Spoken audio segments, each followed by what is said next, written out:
लेते हैं, उसी चीज़ों को हम आगे बढ़ाते हैं और अच्छे से समझने की कोशिश करते हैं। तो कहानी शुरुआत हो रही है यहाँ से, can you name some resources rich but economically backward regions and some resources poor but economically developed regions हैं। कुछ रिसोर्सेज जो तुम्हारे रिच हैं, रिच रिसोर्सेज हैं, लेकिन वो इकोनॉमिकली बैकवर्ड रीजन में हैं। जैसे हम उड़ीसा की बात कर लें, तो उड़ीसा में कुछ रिसोर्सेज पाए जाते हैं, लेकिन उड़ीसा की क्लाइमेट ऐसी है, वहाँ की ज्योग्राफिकल लोकेशन ऐसा है कि वहाँ पर हमेशा आपको सुनामी आता ही आता है, वेस्ट बंगाल और उड़ीसा के कोस्ट पे।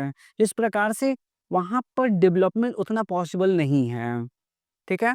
एंड सम रिसोर्सेज पुअर, कुछ रिसोर्स पुअर हैं, लेकिन उनकी इकोनॉमिकली डेवलप्ड रीजन ज़्यादा है। Gives reasons for such a situation. जैसे तुम पंजाब हरियाणा देखते हो, तो वहाँ पर तुमको वैसे रिसोर्सेज नहीं हैं, लेकिन वहाँ पर क्लाइमेट हार्श क्लाइमेट है, लेकिन वहाँ की मिट्टी इतनी उपजाऊ है कि जहाँ पर आप वीट और क्या बोलते हैं, अच्छे से आप प्रोडक्ट वीट को अच्छे से आप वहाँ प्रोड्यूस कर सकते हैं, ठीक है। कहानी को हम थोड़ा सा आगे बढ़ाते हैं।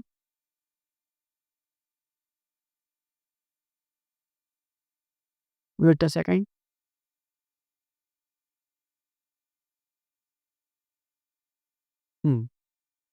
ठीक है। The history of colonisation reveals that rich resources in colonies were the main attraction. यहाँ पे है हम लोग, ध्यान दीजिएगा। The history of colonisation reveals that rich resources in colonies were the main attractions for the foreign invaders. जैसे भारत में foreign invaders का अटैक का मेन रीजन क्या था?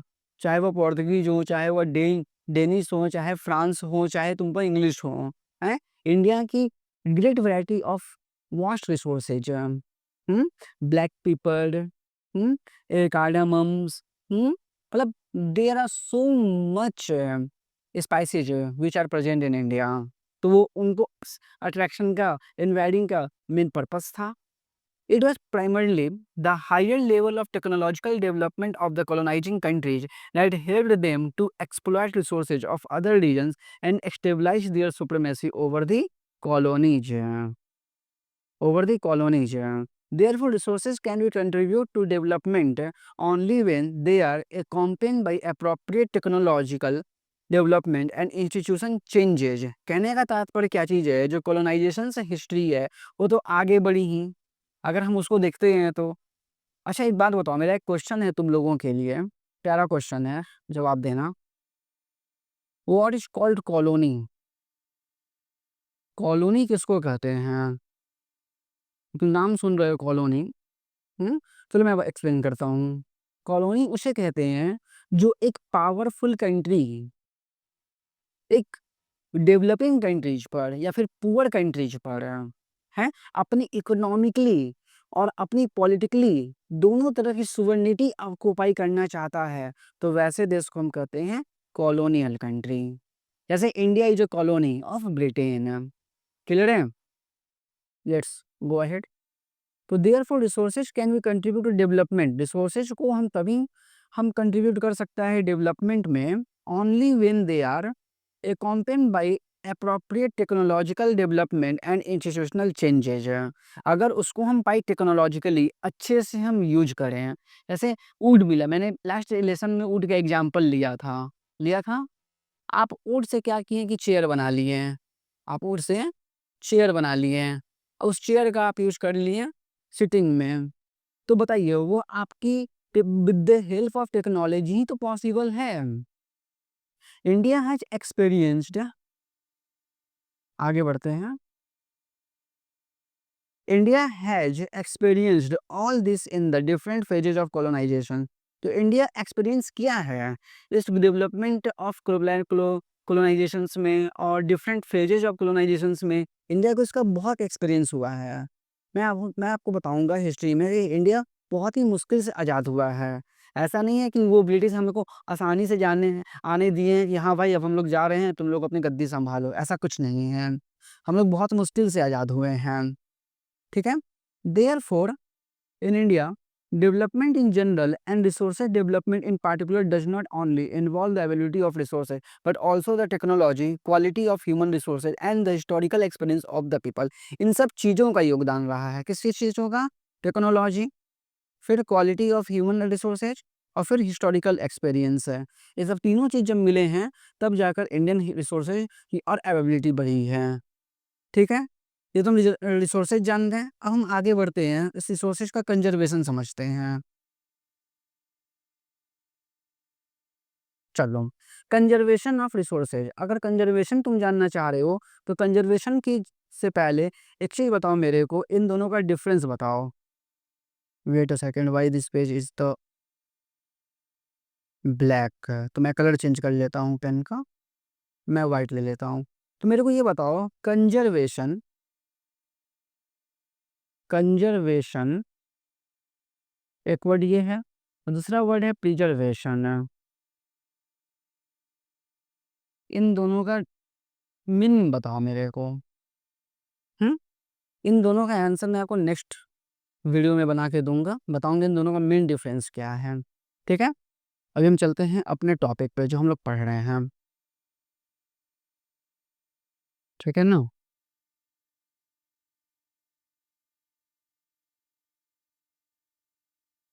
चलिए हम लोग यहाँ पे थे। कंजर्वेशन, कंजर्वेशन मतलब होता है संरक्षण, बचाना। किस चीज़ का? रिसोर्सेज का, रिसोर्सेज ऑफ कंजर्वेशन। तो resources are vital for any development activity, कोई भी डेवलपमेंट एक्टिविटी आप रन कर रहे हैं तो उसमें आपको रिसोर्सेज वाइटल रोल प्ले करता है। But irrational consumption and over utilisation of resources, but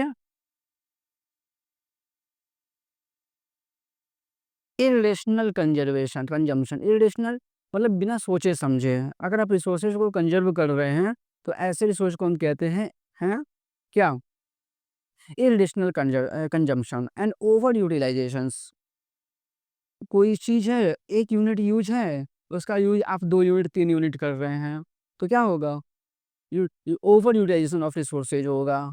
जैसे बाइक है आपके पास, अब बाइक का फ्यूल आप बर्बाद कर रहे हैं, खूब गाड़ी को रोड पे दौड़ा रहे हैं, तो क्या हो जाएगा? रिसोर्सेज का कंजर्वेशन, रिसोर्सेज का क्या होगा?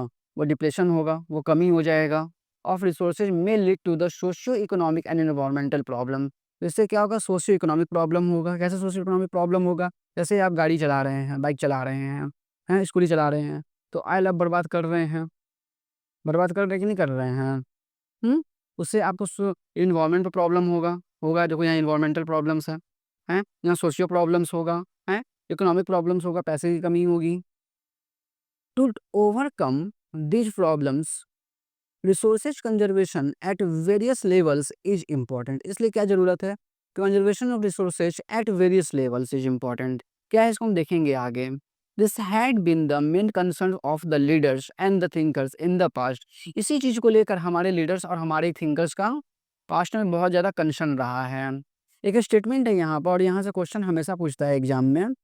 ये 10th का प्यारा क्वेश्चन है, इसको नोट डाउन कर लेना। एक क्वेश्चन आता है, Gandhi ji was very apt in voicing his concern about resource conservation in these words। हैं? कमेंट, ये क्वेश्चन दे देता है कि गांधी जी क्यों ऐसे थे। Gandhi ji was very apt in the voicing his concern about the resource conservation. Resource conservation Gandhi ji का विशेष ध्यान था। ऐसा क्यों था? देखते हैं आगे। देयर इज इनफ, देखो उन्होंने क्या बोला। कभी कभी ये स्टेटमेंट उठा के सीधे क्वेश्चन में दे देता है कि ये क्या बताने चाह रहे हैं, क्या बोलना चाह रहे हैं। ठीक है, इसको हम समझने की कोशिश करते हैं अच्छे से। चलो देखो, there is enough for everybody's need and not for anybody's greed. Means that there is enough for everybody's need, मतलब ज़रूरत के लिए सबके लिए है। अगर आपको ज़रूरत है तो चीज़ है, लेकिन आपकी लालच के लिए नहीं है। अगर आपको कोई ग्रीड है, कोई लालचपना है, तो उसके लिए रिसोर्सेज बहुत कम है, वो उनके लिए रिसोर्सेज नहीं है। He place the greedy and the selfish individuals and exploitative nature of the modern technology as the root cause for the resource depletion at the global level. यही कारण है, he place the greedy and selfish individual. कुछ ऐसे लोग हैं जो कि greedy हैं और सेल्फिश हैं, और exploited nature of the modern technology, जो डेवलप कंट्रीज हुए हैं, या फिर तुम समझो कि जो बहुत जो जो प्राइवेट एंटिटी बहुत बड़े पैमाने पर रन करते हैं, तो वो लोग क्या हैं? वो लोग उन उन लोगों को अपने पर्सनल बस प्रॉफिट से मतलब है। तो वो क्या कर रहे हैं, वो एनवायरनमेंट का और नेचर का बहुत ज़्यादा एक्सप्लॉइटेशन कर रहे हैं। जिस प्रकार से रिसोर्स डिप्लेशन ग्लोबल लेवल पर हो रहा है, ये लाइन बोलना चाहता है यहाँ पे। He was against mass production. देखो, वो मास प्रोडक्शन के भी अगेंस्ट में थे, वो मास प्रोडक्शन के अगेंस्ट में थे, लेकिन वो प्रोडक्शन बाई द मासेज थे। मतलब क्या कहने का मतलब, मास प्रोडक्शन मतलब खूब चेयर, खूब लकड़ी, खूब पेड़ काट रहे हैं, खूब जंगल काट रहे हैं, खूब लकड़ी निकाल रहे हैं, और उसे चेयर बना रहे हैं, खूब चेयर सेल कर रहे हैं। उस चीज़ के वो अगेंस्ट में थे, लेकिन वो प्रोडक्शन बाई मासेज थे कि आप लोगों को मिला के प्रोडक्शन कीजिए, लोगों से मिलकर वर्क कराइए। क्या होगा, लोगों का मैक्सिमम से मैक्सिमम इंटरेक्शन बनेगा। ठीक है, आगे बढ़ते हैं। तो यहाँ पे एक पॉइंट है, समझने की कोशिश करना। At the international level, the club of Rome advocated resources conservation for the first time in a more systematic way in the 1968। मतलब कहने का मतलब क्या है, एक इंटरनेशनल लेवल पर कंजर्वेशन ऑफ रिसोर्सेज के लिए सबसे पहली पहल जो की गई ना, वह क्लब ऑफ रोम में की गई। कब की गई? 1968 में की गई। 1968 में की गई for the first time. Subsequently अगर उसके आगे बढ़ते हैं तो इन 1974 Gandhian philosophy was once again presented by the Schmucker in his book Small is Beautiful. This is a book written by him, हैं। और गांधीयन फिलोसॉफी को यहाँ पर रिप्रेजेंट किया गया, जो गांधी जी बोले थे कि resources is for everybody but not for the greed, ये वाला स्टेटमेंट है। ठीक है। The seminal contribution with respect to resource conservation at the global level was made by the Brundtland Commission Report 1986। मतलब जो फाइनली रूप से अगर कहा जाए ग्लोबल लेवल पर अगर कंसर्न किया गया तो 1987 में किस कमीशन रिपोर्ट के द्वारा? तो ब्रंटलैंड कमीशन रिपोर्ट के द्वारा। This report introduce the concept of the sustainable development. ये रिसोर्स जो है किस कॉन्सेप्ट को ऑक्युपाई किया? सस्टेनेबल डेवलपमेंट के कॉन्सेप्ट को ऑक्युपाई किया। सस्टेनेबल डेवलपमेंट क्या है, अभी हम समझेंगे इसको अभी हम, ठीक है ना। And advocated it as a means for the resource conservation, जिससे कि आप रिसोर्स का मैक्सिमम से मैक्सिमम आप कंजर्व कर सकिए। Which was subsequently published in a book, जिसको पब्लिश किया गया एक बुक का नाम है आवर कॉमन फ्यूचर। ध्यान देना है, जो जो चीज़ आपको बुलेट लाइन्स में आ जाएँ, बोल्ड लेटर में आए, वो बहुत इंपॉर्टेंट होते हैं। Another significant contribution was made at the earth summit Rio de Janeiro, Brazil in 1992। इसको भी अभी हम लोग देखे हैं लास्ट पेज पर कि ब्राज़ील में जो 1992 में जो रियो डी जेनेरियो में जो सम्मेलन हुए थे, हैं, एनवायरनमेंट पॉल्यूशन को डिग्रेड करने के लिए हुए थे, हैं? लोगों को बेटर लाइफ प्रोवाइड करने के लिए हुए थे, कंजर्वेशन ऑफ रिसोर्सेज पर हुए थे। ये सारे उनके प्रोग्राम थे जो हम 21 एजेंडा में समझे हैं। ठीक है। अब नेक्स्ट टॉपिक है लैंड रिसोर्सेज। अच्छे से समझते हैं इसको भी। तो लैंड रिसोर्स है, हाँ बिल्कुल, लैंड एक रिसोर्स है, क्योंकि हम सारी एक्टिविटी को लैंड पर ही परफॉर्म करते हैं। लैंड के बिना करना पॉसिबल नहीं है मेरे लिए। ठीक है।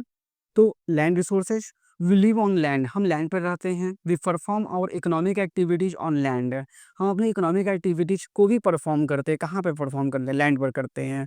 मेरा मान लीजिए मेरी कोचिंग संस्थान है, कोचिंग संस्थान कहाँ पे है? ज़मीन पर ही है।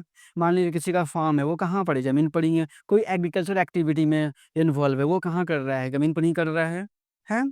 Activity on land and we use it in the different ways, और उसका हम डिफरेंट डिफरेंट वेज से यूज करते हैं। कोई कोचिंग चला रहा है, कोई स्कूल चला रहे हैं, कोई फार्म एक्टिविटी कर रहे हैं, कोई एग्रीकल्चरल एक्टिविटी कर रहे हैं, कोई साइंटिस्ट है, तो सब तो अपनी अपनी अलग अलग एक्टिविटी को परफॉर्म कर रहे हैं। बट वो कहाँ कर रहे हैं? वो तो लैंड पर ही कर रहे हैं। इसलिए लिए दज land is a natural resources, ध्यान दीजिएगा, land is a natural resources of utmost importance. It supports natural vegetation, wildlife, human life, economic activities, transport, and communication system. These all are performed on a one particular ground, which is the land. However, land is an asset for the finite magnitude. Therefore, it is important to use the, इसलिए ये important है use है, इसके लिए इनको देखेंगे। जैसे यहाँ देख लो, एक बॉक्स बनाया है, यहाँ पे आपको समझने की कोशिश करनी चाहिए। जो लैंड्स हैं वो प्लेन्स मतलब मैदानी भागों में, इसको हम ज्योग्राफी क्लास 9 में पढ़े हुए हैं, चैप्टर नंबर 2 के रेंज में। जो हिमालय थे, हैं, फिर ज्योग्राफी डिवीजन जो भारत का था। तो 43% पार्ट्स पे लैंड है, ठीक है। माउंटेन्स ये रेड वाले हैं, 30% पार्ट्स पे हैं, और ये 7% जो आपके हो गए प्लेट्यू रीजन हो गए, ठीक है ना। इसको नेक्स्ट टॉपिक में रिप्रेजेंट भी करिएगा, डोंट वरी। तो कहानी कहाँ छोड़े थे? Therefore it is important to use the Therefore, it is important to use the available of land for the various purposes with careful planning. मतलब इनका हम यूज कर सकते हैं, वेरियस पर्पसेज में यूज कर सकते हैं, अलग अलग पर्पस में यूज कर सकते हैं विथ केयरफुल प्लानिंग, मतलब सोच समझ कर कायदे से। India has land under a variety of the relief features. Bharat में जो लैंड है बहुत सारे रिलीफ फीचर्स में है। क्लास 9th में इसको बहुत अच्छे से हम लोग डिटेल्स में पढ़े हैं। Mountains, plateaus, plains and islands. तो कमेंट बॉक्स में कमेंट करना कि भारत में आइलैंड यूनियन टेरिटरीज कौन कौन से हैं। जो आइलैंड्स हैं भारत में हैं, 2 आइलैंड हैं, उनका नाम बताना है। About 43% of the land area is plain, देखे हैं पीछे ग्राफ पे, which provides facilities for agriculture and industry. Mountains account for 30% of the total surface area of the country and ensure perennial flow of the some rivers। पढ़े हुए हैं drainage system में class 9th में है। Perennial से flow of the some river such as महा Indus river, Ganga river, Brahmaputra river, और इनकी जितनी भी ट्रिब्यूटरीज हैं ये सारे आपको क्या बोले हम, पेरिनियल रिवर्स फ्लो करती हैं। Provide facilities for tourism and the ecological aspects. About 27% of the area of the country is the plateau region. It possesses rich reserves of the minerals, fossils, fuels and the forest। देखो सबकी ज़रूरत है। Plateaus है तो वहाँ plateaus में आपको different type से मिनरल्स मिलते हैं, ठीक है। प्लेट्यूज में ही सबसे ज़्यादा मिनरल्स हैं, और प्लेट्यूज सबसे पुराने लैंड फॉर्म्स भी हैं, ये भी आपको ध्यान में रखना चाहिए क्योंकि गोंडवाना ये टूटे हुए पार्ट्स हैं। आगे बढ़ते हैं लैंड यूटिलाइजेशंस की तरफ। Land resources are used for the following purpose. Land resource को हम कई पर्पस में यूज कर सकते हैं। कैसे? तो पहला फॉरेस्ट पर्पस में। Second, land not available for cultivation. Land का यूज कल्टीवेशन के लिए अगर नहीं हो तो आप बैरन एंड वेस्ट लैंड के रूप में यूज कर सकते हैं। Land put to non agriculture use, जैसे बिल्डिंग बना सकते हैं, रोड्स बना सकते हैं, फैक्ट्रीज लगा सकते हैं, कोचिंग संस्थान खोल सकते हैं। अदर अनकल्टिवेटेड लैंड के रूप में अगर हम यूज करना चाहें तो उसको हम समझते हैं permanent pastures and the grazing land बना सकते हैं। Land under miscellaneous tree crops groves not included in the net sown area. Net sown area क्या है देखेंगे इसको। Culturable aspect, culturable waste land के रूप में छोड़ देंगे। नेक्स्ट है आपका fallow land. Current fallow, current fallow और other than current fallow lived without cultivation for 1 or less than 1 agricultural year, ठीक है। और एक हो गया जो left uncultivated for the 1 to 5 agricultural year, मतलब 1 से 5 साल के लिए उनको छोड़ा हुआ लैंड है, तो वो अदर देन करंट फैलो होते हैं। करंट फैलो मतलब क्या हुआ, जो काम के लैंड नहीं, बकवास लैंड है, तो उनका हम अदर एक्टिविटी में यूज कर सकते हैं, ठीक है। अगला है net sown area. The physical extent of the land on which crops are sown harvested is known as the net sown area. What is the net sown area? तो net sown area is the physical extent of the land on which crops are sown harvested is, मतलब कि 1 year में एक से area में जो आप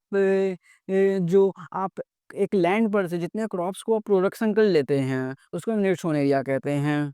area sown more than once in an agricultural year plus net sown area is known as the gross cropped area. What is the gross cropped area? मतलब आप एक साल में मान लीजिए एक से ज़्यादा आप क्रॉप प्रोड्यूस कर रहे हैं उस लैंड पर, तो जो टोटल प्रोडक्शन हुआ ना तो उसको कहते हैं cross cropped area.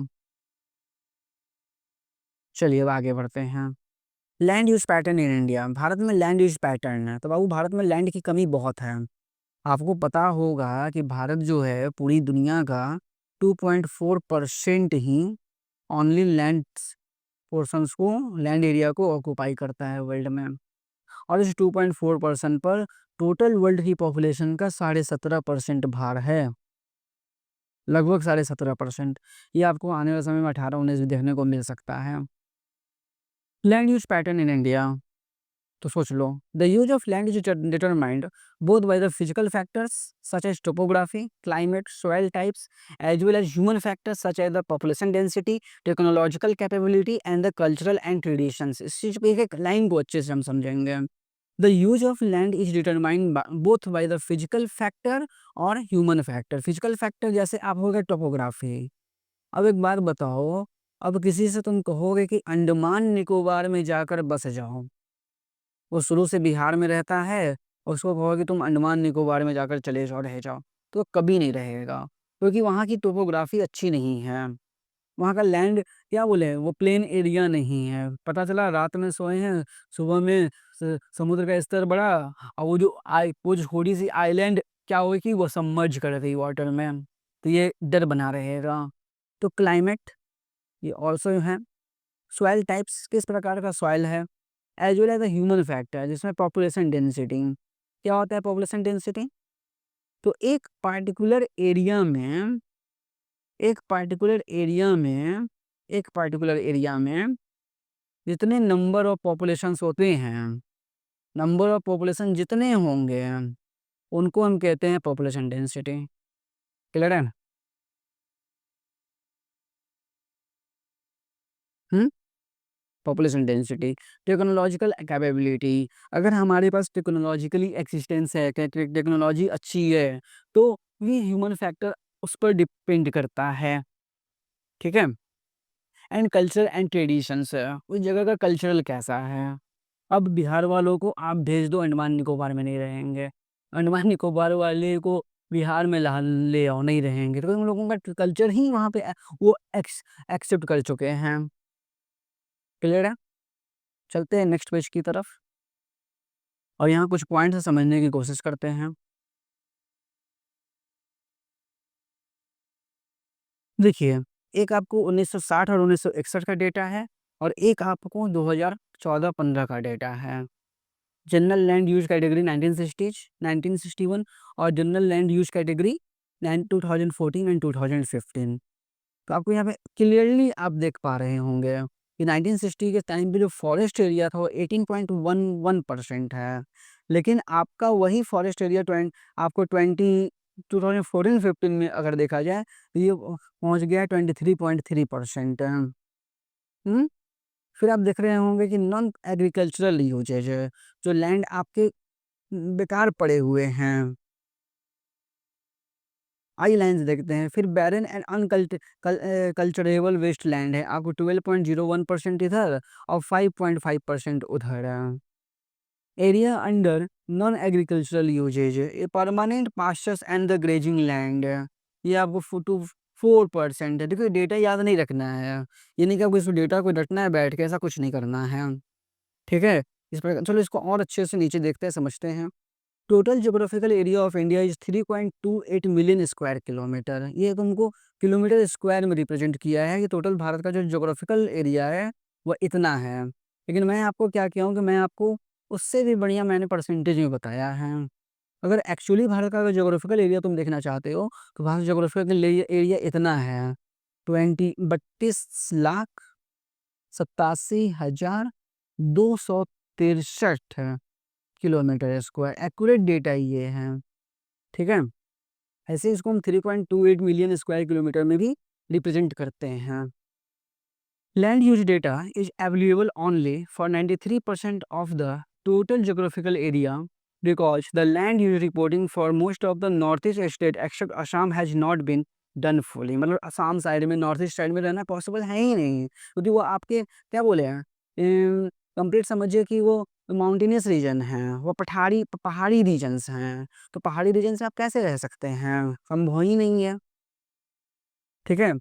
More over, अब ये देख लीजिए, some areas of Jammu and Kashmir occupied by the POK, Pakistan and China have not been surveyed. मतलब भारत में जो जितनी भी डेटा है वो 93% ही इन्होंने उसमें सर्वे किए हैं, और जो कुछ एरिया जो है असम वाला बच के रह गया है। कुछ एरिया जो है आपको जम्मू कश्मीर में, जो पाकिस्तान ऑक्युपाइड कश्मीर वाला एरिया है वो उसको हम नहीं कर पाए। कुछ चाइना जो अस्काई चाइना वाला जो रीजन लिया हुआ है उसको भी हम इसमें मेजरमेंट नहीं किए हैं, तो उसके अकॉर्डिंग ये डेटा रेडी है। ठीक है? क्लियर है ना? The land use the land under permanent pasture has also decreased.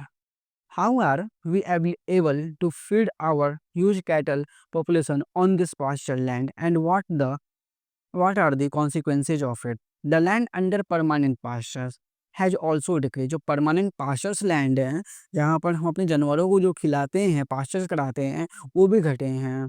तब बताइए कैसे हम अपने कैटल्स को हम अब फीड करा सकते हैं, खिला सकते हैं? और समझ में आ रही है? Most of the other than the current fallow lands are either for poor quality और the cost of the cultivation such a land is very high. मतलब क्या कि फेलो लैंड जो आपके हैं वह तो बहुत ही गड़बड़ है, होने लायक ही नहीं है, या फिर जो है बच्चे कुछ हैं तो उन पर जो कॉस्ट जो है उनकी महंगाई बहुत ज़्यादा है, महंगा है। Hence these lands are cultivated once or twice in about 2 or 3 years, and if these are included in the net zone area, then the percentage of NSA in India comes to about 54% of the total reporting area।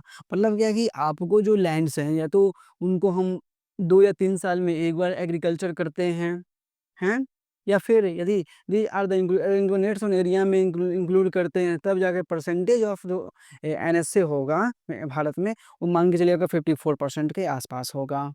The pattern of net sown area varies greatly from one state to another. जो pattern है आपका net sown area का, वो भी आप one state to other state में अलग अलग है। जैसे आप मान लीजिए 80% of the total area in the Punjab and Haryana और 10% in the Arunachal Pradesh, Mizoram, Assam, Manipur, Andaman Nicobar island. देख ली कितना नेट्स ऑन एरिया में वेरिएशन है। देखो यहाँ पे एक स्टेटमेंट बोल रहा है, find out reasons for the low proportion of the nets sown area in these states. ये जो अंडमान निकोबार, मणिपुर, मिजोरम, अरुणाचल प्रदेश, ये नेट्स ऑन एरिया कम क्यों है? कम होने का सीधा साधा जवाब है कि भैया ये आपको माउंटेनियस रीजन्स हैं, ये हिमालय का पार्ट है, ठीक है। जिस प्रकार से यहाँ पर आपको प्लेन रीजन नहीं है, जिस प्रकार से यहाँ पे शोन एरिया नहीं है, यहाँ पे एग्रीकल्चर एक्टिविटी उतनी होती नहीं है, ठीक है। Forest area in the country is far lower than the desired 33% of the geographical area। मतलब जितने फॉरेस्ट होने चाहिए भारत में उससे कम है। कितने परसेंट होने चाहिए? फॉरेस्ट होने चाहिए 33%, लेकिन है कितने परसेंट? लगभग मान के चलो 24 से 25% के आसपास हैं। एक्यूरेट डेटा मेरे को नहीं पता है, आप इसको गूगल कर लीजिएगा, लेकिन मेरे को फिर भी लगता है 24-25% के आसपास हैं। लेकिन रहने चाहिए कितने? 23%, 33% यहाँ पे डेटा रिप्रेजेंट है बुक में, ठीक है। As it was outline the national forest policy 1992। ये 1992 में जो फॉरेस्ट पॉलिसी बनी थी उसमें इस चीज़ को मार्क किया गया था। It was considered essential for the maintenance of the ecological balance. Ecological balance बनाए रखने के लिए जरूरी हैं। The livelihood of the millions of people who live on the livelihood of the millions of the people who lived on the, उनकी जो जीने का साधन है वो एग्रीकल्चर ही है, ये फॉरेस्ट प्रोडक्ट ही हैं, ठीक है। Fringe of this forest depends upon it. जो फॉरेस्ट पर ही डिपेंड है, जिनसे उनका दाना पानी चलता है। और समझ में आ रही है? चलिए, तो a part of the land is termed as wasteland. मतलब लैंड का एक बड़ा भाग जो है वेस्टलैंड है। And land put to the other non agricultural uses, उस लैंड का कोई यूज ही नहीं है। वेस्टलैंड इंक्लूड्स, वेस्टलैंड कौन कौन से हैं यहाँ पे देखिए आपको मार्क कर रहा है, includes rocky at arid and desert areas. Rocky हैं, एरिड हैं और डिजर्ट एरियाज हैं। And land put to other non agricultural uses include settlements, क्या कर सकते हैं? Roads, railways, industry. Continuous use of the land over a long period of the time without taking appropriate measures to conserve and manage it has resulted in the land degradation। मतलब कि इनका अगर हम लोग continuous use of land over a long period of time without taking appropriate measures to conserve and manage, ना तो इसको हम कंजर्व कर रहे हैं ना तो इसको मैनेज कर रहे हैं, अब बिना सोचे विचारे हैं धकाधक धकाधक धकाधक धकाधक यूज करते जा रहे हैं, तो इसको कहते हैं हम लैंड डिग्रेडेशन, लैंड की खराबी होना। दस in turn has serious repercussions on the society and the environment. इसका जो सीरियस प्रभाव जो पड़ता है वो सीधे सोसाइटी पर और इन्वायरमेंट पर पड़ता है, ठीक है। नेक्स्ट जो मेरा पार्ट आएगा वो पार्ट 3 में आएगा, इसके आगे का लेक्चर, क्योंकि कहानी ज़्यादा लंबी करना नहीं है, आधे घंटे से हो चुके हैं। अगर आपको अच्छा लग रहा है तो मेरे चैनल को ज़्यादा से ज़्यादा प्रमोट कीजिए। धन्यवाद।